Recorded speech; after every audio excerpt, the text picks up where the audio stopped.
सर्व सहकाऱ्यांना विनंती करतो. गेले काही दिवस माझ्यावर वेगवेगळ्या माध्यमातून आरोपांची राळ उठवली जाते. आपल्यालाही माहिती आहे की जे लोक आरोप करतात त्यांचा याच्यामागे काहीतरी दोष नाही, पण चुकीची माहितीद्वारे माझ्यावर आरोप होतात.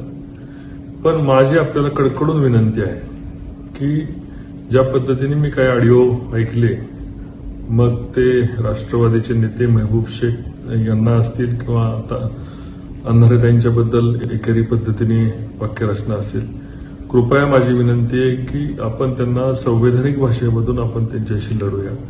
त्यांच्या आरोपांना आपण त्यांचं समाधान करू, नाही झालं तर कायदेशीर आपण त्यांना उत्तर देऊ, पण अयोग्य पद्धतीने त्यांच्यावर टीका करू नये अशी माझ्या सर्व सहकाऱ्यांना विनंती आहे.